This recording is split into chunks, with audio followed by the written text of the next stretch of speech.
Okay, welcome everybody. I'm going to run through some of the hands played recently at our 8-game mixed tournament. I've hidden the names of everybody other than my own, so that hopefully nobody gets too offended if I say something that's mean, but I think there's some good spots here that I think we could actually take a look at and learn from. So our first game here is Pot Limit Omaha. I'm in the small blind, it looks like, and I'm just going to limp in like everybody else does. I'll probably be getting out of this hand pretty quickly. Okay, so right off the bat, we see a bet from here, raise, raise, raise. You gotta sort of wonder what hands people have.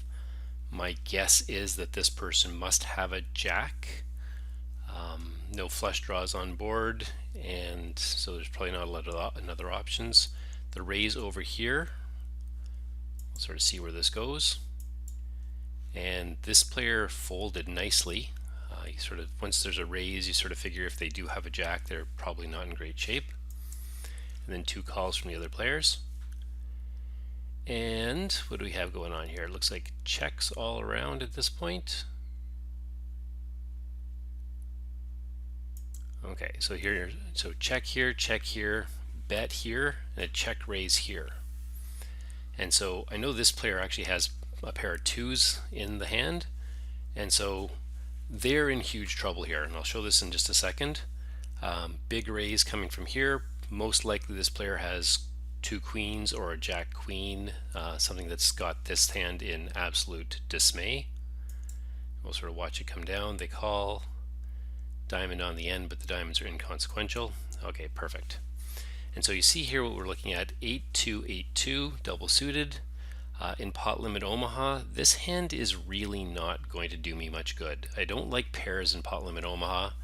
Really big pairs, ace, ace, queen, queen, ace, ace, king, king, obviously are fine. But if I make a pair of eights here, or if I pair my 8 here, I'm really not in good shape because any card that's higher, I could be in trouble and I'll never really know. In this case, you see the player actually flopped a full house right off the bat. And we'll be surprised probably at what kind of bad shape they're in against just the jack here. So I'm going to sort of pause and bring that up. Okay, so right now on the flop, of course this player's flopped a full house, so they are going to be ahead. But you want to sort of notice that even in this situation where it's kind of their perfect situation, they flopped the full house, they're 57 to win against a random jack. And that's because any of these three cards that comes up here or here, and this player is in trouble. And then the other thing to recognize is even worse, if I'm the player here with the full house already made, I know that this player who raised me has to have at least one jack. They could have two jacks and I could be drawing dead, of course. But if they have a jack with any other card, no matter what card comes here, I could now be beat. If it's a 3, they could have a jack with a 3 and that will beat my full house. If it's a 7, again, same sort of thing. So no matter what card comes here, it might have just beaten me and I won't know until I see them raise or bet. Same sort of thing on the river. Even if I am ahead after this point, then I'm in bad shape here. Now what happens, of course, when the queen comes, specifically this player is basically done. They have the only opportunity now to win is the one remaining 2. So again, low pairs in Pot Limit Omaha aren't good because even when I make my set, I don't know whether any card on the board that's higher made a higher set. And you can sort of see that when I'm in that situation where I've got a full house against a higher full house, I'm in really, really bad shape. So moving on. I think the next hand is an Omaha high-low hand.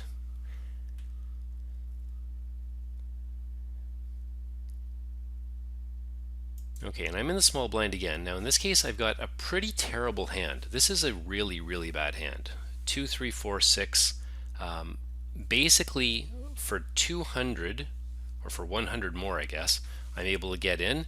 I am reliant on an ace flopping. If an ace doesn't flop here, I have to quit. Unless I get this exact terrible sort of situation. Now I'm stuck. I flopped a straight, 2 4 is a straight. I have the second best low, so that's not bad. I'm really only worried about somebody having a 4-7 and somebody else having an ace deuce, I guess, in which case I've been beaten both ways. But I feel like that absolutely perfect flop for me turned out to be not too bad. And so I bet, few calls, jack of diamonds on the turn. Now, jack of diamonds can be considered a complete blank here. Nobody should be playing for the diamond draw. They should all have cards that are sort of in this area. I mean, they could have diamonds as backup, of course, but I shouldn't really be worried about the jack of diamonds specifically hitting there. If somebody has two jacks or something, they shouldn't be playing it, but if they do, then I'm still well ahead at that point. The only card I don't want to see really is a 2. If an ace comes, I have the 2 and the 4, and I've got the no low. Sorry.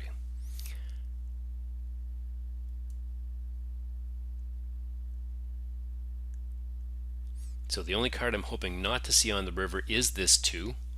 An ace would be fine because at least I'd have the 2-3 for the low. The 2-4 for the low. Not great, but good enough to at least probably get half the pot. A lot of people shouldn't be in there with 2-4. I don't want to see the 2. The 2 is absolutely the worst card because now an ace 4 beats me for the low. There's a chance for a higher straight still, and I just don't feel really good about it. So I probably check here. And it looks, I think it's checked around to this point. I'm going to call because I kind of see there's lots of money in there, and I'm just hoping that I'm going to get at least half the pot. Now what's interesting with this hand is kind of what my opponent shows down. And they have an ace, they have a couple of diamonds as of the turn, and what did they make? They made the low, I guess. Because the 2 came, they made the low. So I'm interested in seeing sort of how this hand stacks up against mine up to the river. Okay, so looking at this hand now in the replayer, you can see that as of the flop, now I should say pre-flop this hand is okay. Ace 3 is always nice. You have a pretty good flush draw here. The 10 wraps nicely with the queen and the ace, so this is a decent hand for sure. Mine less so. Her hand, or this hand is definitely better pre-flop than mine is. As of this flop though, you want to sort of notice I'm 70% to scoop the pot, 95% almost to win the high because I've made the straight, and 75% to make the low. This player is looking exclusively for the 4 of diamonds. That is the only card that really improves their hand. And really the 4 of diamonds and another diamond is what's going to be required in order to get both halves of the pot. Now, any 2 improves their chance on the low by significant, but notice that even if they get their 2, which is what I thought was the worst possible card for me, they're still only, they're still 92% to win the low, but they've lost the high guaranteed, unless it happens to be the 2 of diamonds, but of course the 2 of diamonds is in my hand. So this hand is in terrible shape against on this flop. No chance for high other than diamond, or 2 cards to make the straight. So they're looking runner there, and no low.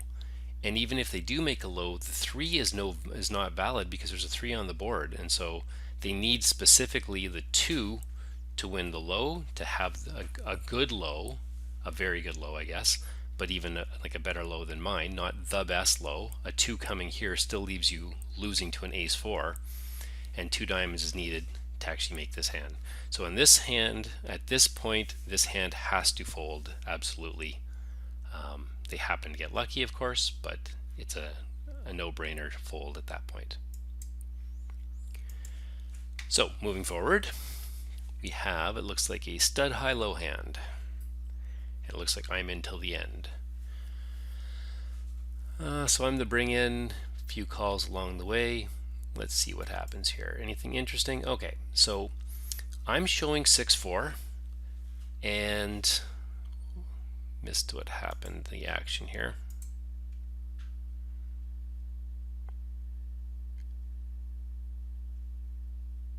Okay, so on this street, when we're looking at everybody's hands, ace 4 looks really strong, 6-4 looks pretty strong. So in this hand at this point, This hand looks like the best, the ace four diamonds. My hand should look like the second best. These three people should all be scared. A 9 probably shouldn't be in the hand at all. A 7-6 looks like it could be okay. Obviously a 5-4 gives you an open-end straight draw and some sort of a low and a good low draw. But if you're up against two low draws here, this player is in pretty bad shape for the low, and they're basically reliant on getting a couple of good cards before they can actually win.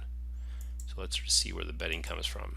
So the queen 3 up here probably shouldn't be betting, most likely, unless they have queen 3 or queen queen or 3-3 underneath, they should be folding. I raise with my 4 to the 6, 3 clubs. Basically my intent is I'm trying to drive people out. This player, the 7-6, did fold, so that's nice. And this player up here, instead of folding, raises, and probably can't be doing that with any kind of a good hand. The ace 4 that looked like the best hand actually folded, and that's nice for me because now I know that I have the best hand by a whole bunch. Bet here with a queen king showing. Obviously there could be a high straight forming here, or a couple of big cards, 2 pairs or something like that. So not going to raise at that point, even though I'm in very good shape for the low. Seeing nobody else going for the low is really beneficial for me. I know that if I make my low, neither one of these players can make a low, so all I have to do is call along, and if I happen to get some clubs along the way, or if I build up my straight somehow, then I'm going to be in good shape to possibly win both halves. And my club comes in. I have now made, I have 4 to a flush, and I have the low made. Again, I know nobody can have a low yet, although they both could be drawing, so I'm going to bet and raise this as much as possible. Here's a bet.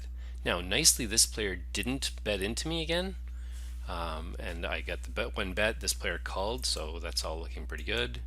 And last bet.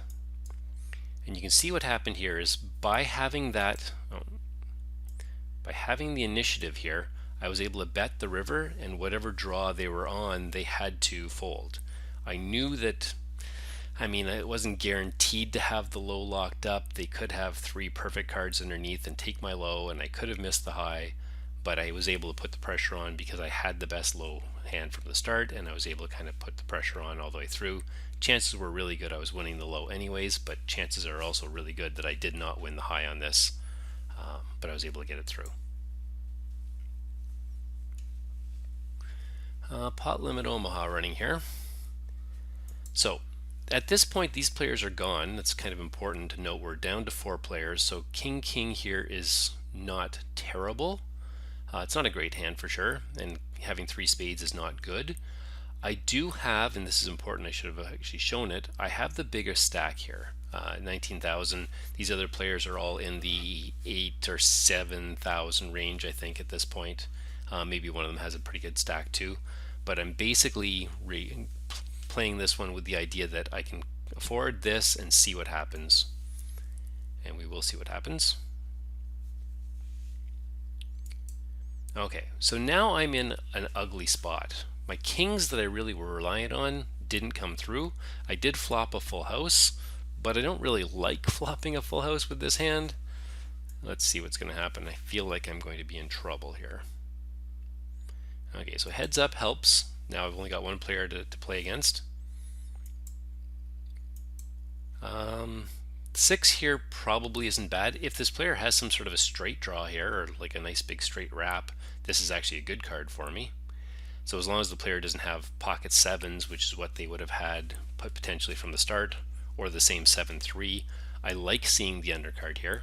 What I don't want is bigger cards, 8s and 9s and so on come up, and they could have pocket 8s or something like that that would win for me. So now I'm basically in knock them out mode. It's pot limit. I'm putting the pot in here. I think I've got the best hand still at this point, and I just want to make sure that if he's got a straight, he's probably going to put the chips in, and if he doesn't have a straight but he has some bigger cards, I kind of want him out at that point.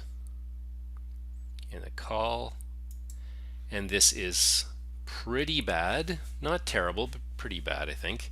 Something like 7-6 now has beaten me, so if he was hanging around with some sort of a straight draw here, 7-6-5 or something, now I'm in a bit of a tough spot.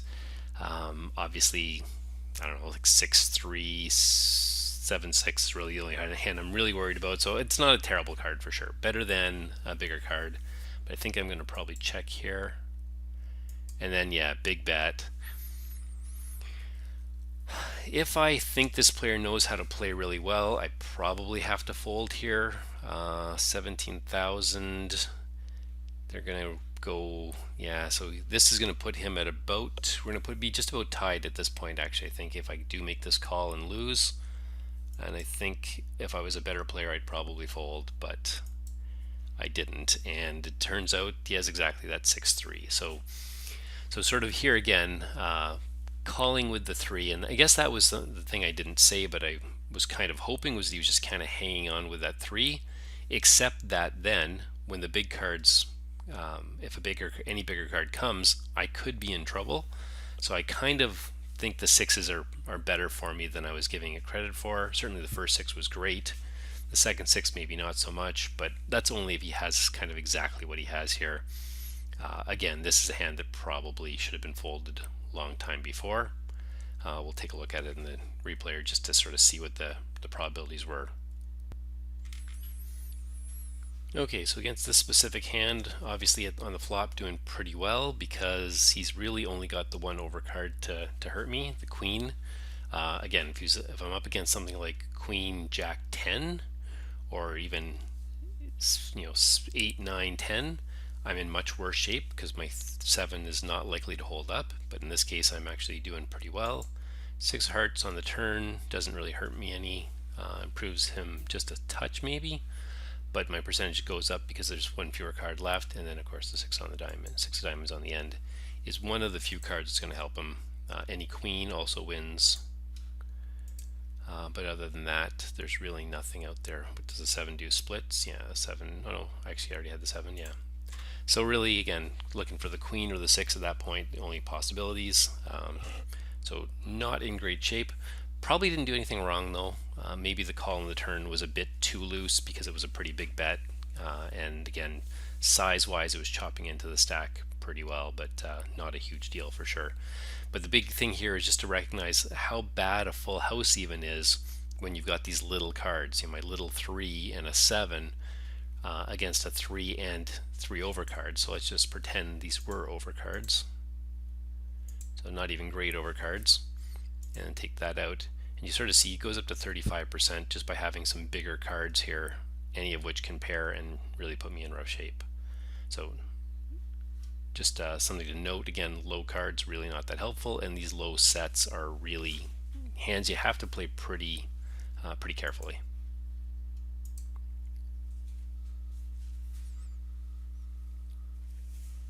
Limit Hold'em and pocket tens, and again down to 4 players here, so I'm going to raise a couple of calls. Not too sure about that. Some diamonds. Okay, so I got bet into here. I raised with the overpair, thinking that this person probably has a diamond and I want to slow them down. I don't want to be putting in a bunch of money if a diamond does come. The 7's a pretty good card for me. I'm surprised I didn't bet that. Although I guess knowing this player, I'm thinking diamonds or diamond draw is definitely a possibility. The 7's definitely a possibility as well. Really, to be fair, at this point, I think this player was somebody who I thought could have any 2 cards, even though it was a raised pot.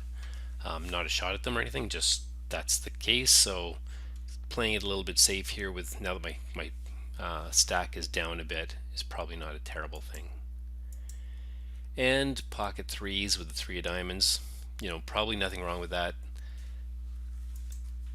Actually, I feel like what I wanted to look at there was the flop. Okay, yeah, so this is actually what I brought this one up for. This was actually a really well played hand, and I kind of forgot that. So this player, by betting into me, was able to chase away another player and allow me to raise and take out the 3rd player, which improved both of our chances of moving forward.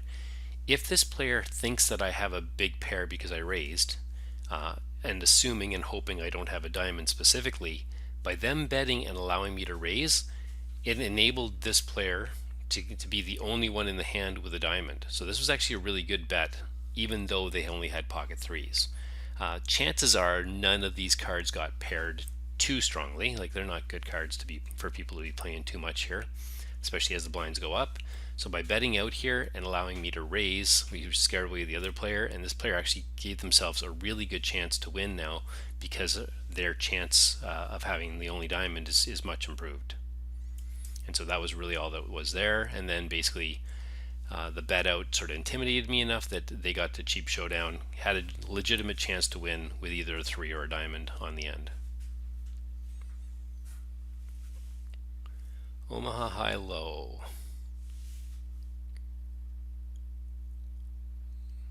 Okay, so it looks like we're down to 3 players here, so just limping in with this hand is probably fine. It's not a great hand. Bet out. I call here with the ace 3 only because with 3 players left and a pretty good stack, I'm thinking that the ace 2 doesn't have to be out there, and I could be winning the low at this point. And there's the 2, which is obviously the perfect card for me. And so now I've got the nut low. I have a pair which isn't much, and a bet and a call in front of me. I don't know what I'm going to do here, so I'm not even going to tell you. Okay, so I raise. Now this is interesting, the fact that it went four bets. So this player bets, I raised. That's strange. I'm not very good at this game. Bet, I raised. This player up here calls, and then a raise, and I 4-bet. Okay, so my 4-bet here is specifically because this player, probably having just called in the previous hand or the previous round of betting, I'm thinking may not have that great a hand, and that if I could make them go 2 bets, knowing that I now have the nut low with the ace 3, I might be able to split the pot with this other player. So my raise here is a limit kind of move where I want to make them pay 2 bets to play, or hopefully fold and just split the pot with this other player. That didn't happen, of course, so now as long as an ace or a 3 doesn't come on the river, I'm going to get either a quarter of the pot or half the pot. And depending on what it is, I could get something more. So the Queen of Spades isn't very good for me. I'm probably just going to check and call anything.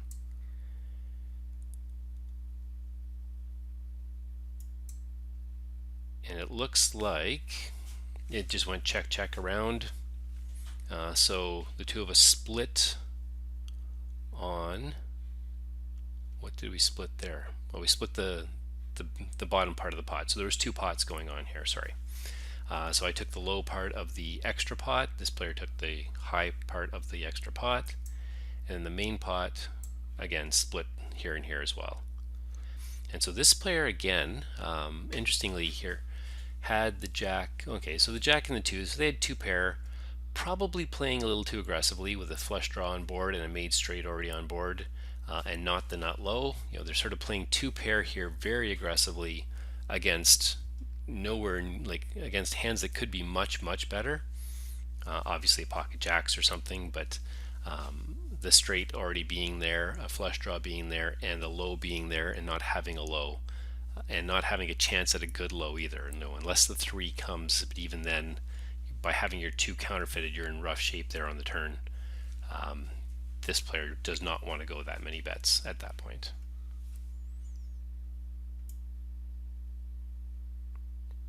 Yeah, so this player may have wanted to fold at this point with the 2 pair and no low. Definitely didn't want to keep going higher bets. Call the 2 bets, I guess it would have been fine, but raising there is really risky. And you can see that they were up against a straight draw up top here, so lots of cards that could have hurt there. The spades, neither one of us happen to have spades, but obviously any spade's a bad card. So this is maybe the thing to look at here too. As the player with the ace 2 jack queen on the turn, you're trying to make sure you're hoping that you don't see what any low card's not a problem because you've already lost the low. So low cards really aren't too problematic unless they're spades or unless they complete straights. So yeah, actually any low card could help with a straight. Any spade would help with a potential flush draw, and your two pair here are going to be really weak at that point. So this player was in really bad shape on the turn. Maybe not against our hand specifically, but just in general. Okay, so here's the hand you just saw as of the turn. And the important thing here is, even though you notice this hand on the right had a 61% chance to win the high, their expected value for the hand is only 33%. This hand up here is 13%, so him being in again for the last two bets was maybe more an issue with the fact that this player was low at the time and ended up all in. So I kind of missed that at the moment, but they were kind of stuck with the whole I guess I have to go for it sort of syndrome. So that was actually fine. The 5 in there and the 7 on top means they had some sort of a decent straight draw. Didn't really like the low as it was. And down here you can't really see it, but my hand has a 55% equity here, even though I have very little chance of scooping and very little chance of winning the high part of the pot. I did have a 92% chance of winning the low, and so I was in pretty good shape there. Now, interestingly here, the 61% and this 33% of this player, let's just change this 5 to the 5 of spades. And if the flush draw is out there, you see they drop 4%, not maybe too much, nearly 10% on the high specifically. But it is interesting to note that there's a lot of really bad cards that come out for this player at this point. Their expectation is basically to win the money that they're putting back out. So for every bet that goes in, they're expected to win about a third of a bet, and so they should be calling, I guess, at that point and not raising. And obviously, if either one of us had a better hand of some sort, maybe something like if I had a jack here, would that put me in better shape? That would put them in pretty crushing shape at that point, because I have a higher 2 pair obviously already, and then that would have been a big deal. So this 2 pair over here was a weak hand, probably a call, but again, just a very, very weak hand at that point.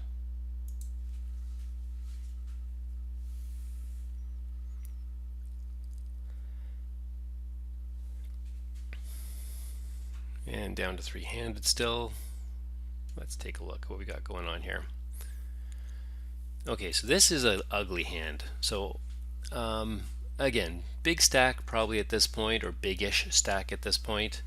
And ace, the pair of 5s I don't really like, the 3 clubs I don't really like, but I limped in with the idea that I think in position I can probably make a good decision moving forward, and maybe I'll get lucky. And you sort of look at this hand and think, oh, I got lucky because I have the 5s and the ace. It's not a full house, remember. It is just 3 5s with a diamond draw on board and some straight potential up top there. I bet out because I do have the 3 5s, so I probably have the best hand right now, and I'm hoping everybody folds. And obviously this player is not going to fold, or else I wouldn't have done this. Okay, so an 8 is a pretty safe card, no diamond. It doesn't really match up with the other cards very well, although it does bring the low draw in. I think I'm forgetting at this point maybe that it's a high-low, because now with the 3 cards on board and me not having a low, I should probably just have checked this back.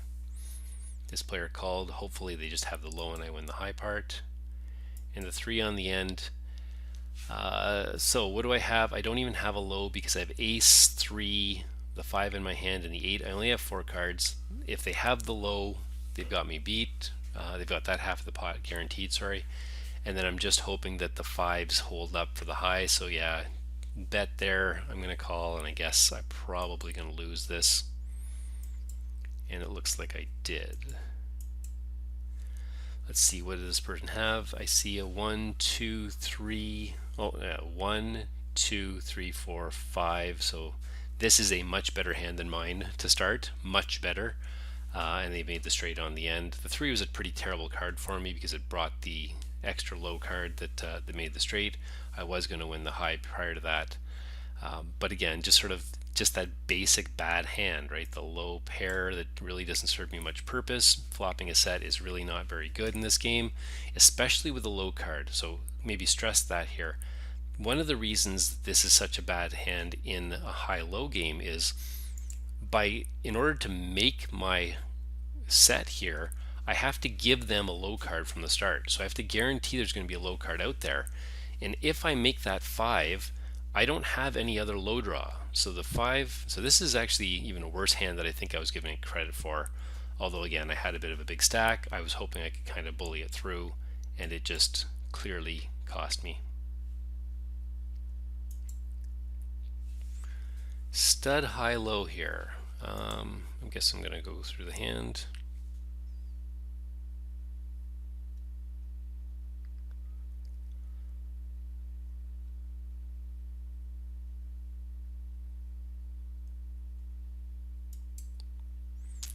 Okay, so here we have the low betting out, 2-7 for low. Not a great low, but certainly when this person has a 9-10, you know that if you make your low, you're going to get that part of the pot.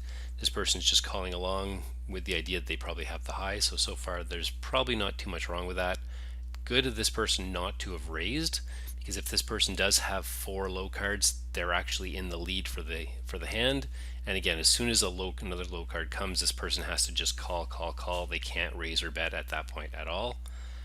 I got a bit of scaredy cat here with the 8 ace and folding that, but it wasn't really matching up with my cards.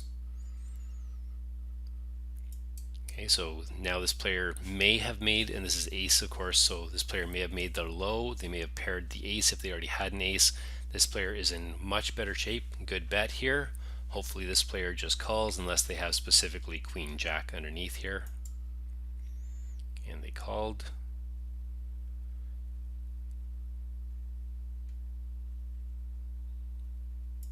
Okay, so I like the fact this player keeps betting. Assumedly they have the low, or at least they have the low draw. They're trying to make this good hand pay off. Over here, pair of tens, good job again, not raising with what is probably at most getting you half of the pot.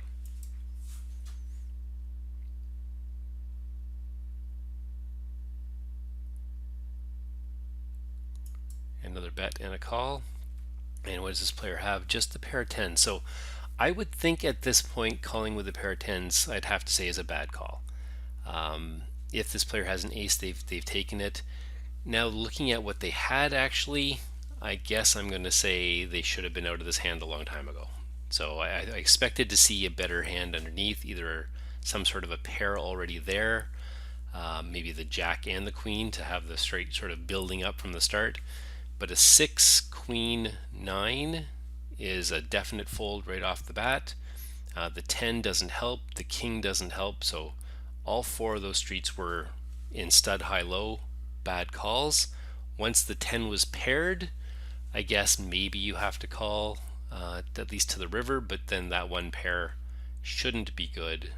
It might win you half, but you've just put in 5,000 chips almost. I was out most of the way here, so most of these chips came out of this person's stack, and now this person is just hoping to get those chips back, unless this person got really, really, really unlucky. And if you look at it, they did not. So this person had the low made already. They did an excellent job of betting all the way. Definitely much, much, much better hand than this player, and happened to get unlucky, and the other player paired the 10 and does take half the pot.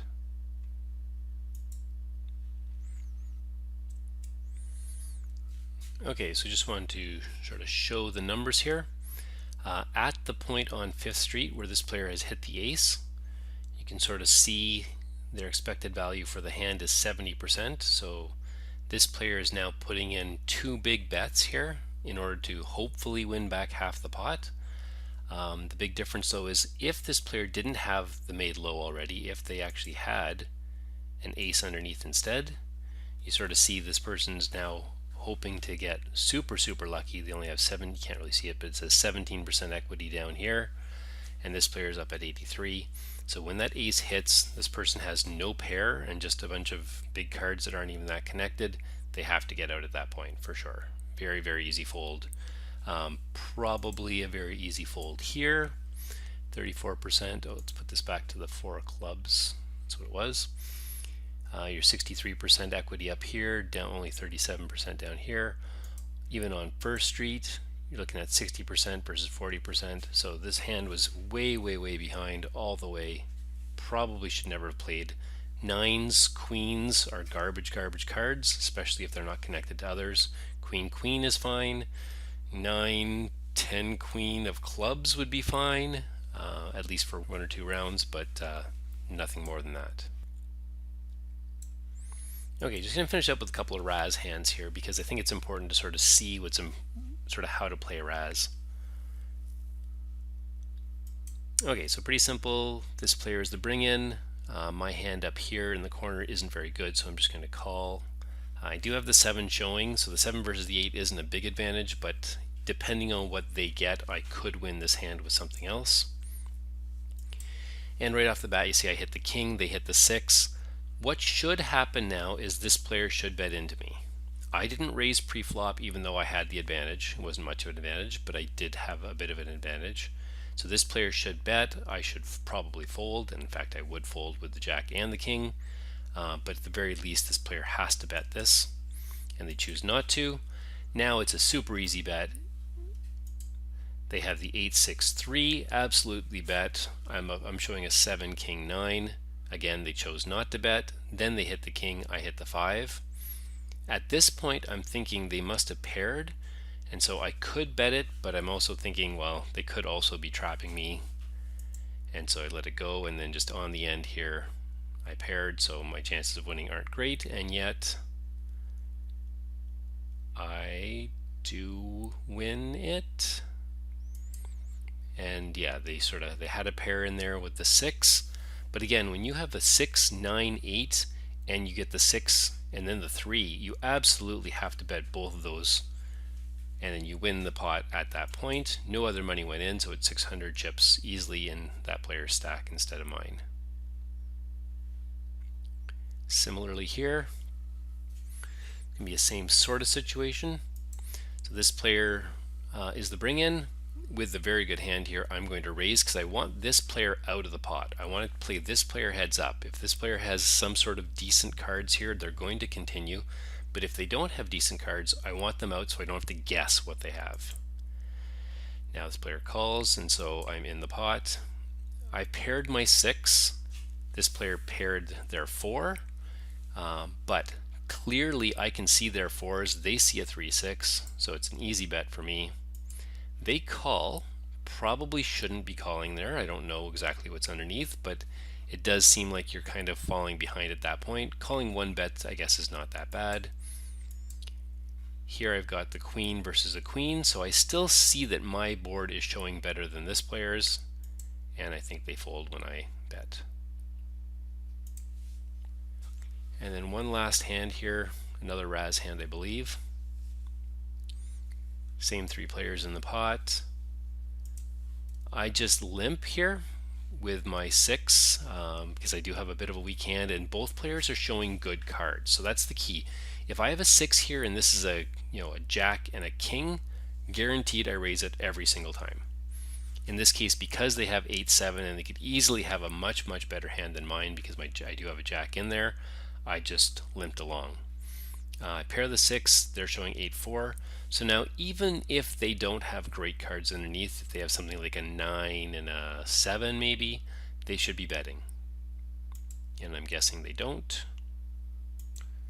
Okay, I see an 8 now, they see a 10, so now my board looks comparatively okay. They don't know I have the jack, of course. If they did, hopefully they would still bet. But now 3 cards versus my 3 cards, but they're still showing 8-4 against my 8-6, so they're still showing a better hand. And I have a dead 6 completely here. They have a 10 that can be an okay card. Probably should still be betting there. No bet. Now it's 8-4-5. Now my hands are looking better, so now they're kind of stuck. And because they've checked twice when I had clearly a lesser hand showing, I'm just assuming they're done with this hand. I'm going to get the ace.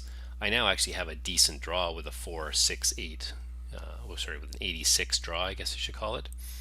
And they're showing potentially an 85 draw or maybe even an 85 made, but I'm taking a bit of a gamble here and assuming they didn't want to play any of that hand and they're going to fold it. Okay, so those are sort of just some hands to maybe think about. The big one here with Raz is all about the cards that are showing. It doesn't really matter too much. It does a little bit, but it doesn't matter completely what your cards are that are buried. If you have the best hand showing, you have to be betting it. Similarly, and it didn't quite come up because the deuce to seven triple draw hands didn't work as well as I'd hoped they would. But if you are ahead in deuce to seven when you're down to just a couple players, so if I'm drawing one and you're drawing two, I'm betting. Maybe even without looking at my cards. Like I just know I'm ahead. The chances of you getting two cards to pass me aren't good. I could have got one. I don't want you knowing that if I bet, it means I made my hand, and if I check, it means I didn't. So if I'm ahead by one card, I drew one, you drew two, I drew two, you drew three, I'm betting it every time. And those are the sorts of things you have to know in these games, that it's hard to make a hand in those low games. The Raz and deuce to seven triple draw, similarly Badugi when we played it. So you have to bet based on what you're showing. Well, in the one game you're showing these cards on the board, they're better than the other players, you bet them. In the other game you're drawing fewer cards, you're showing by only drawing one or two cards that you have a better hand, you have to bet it.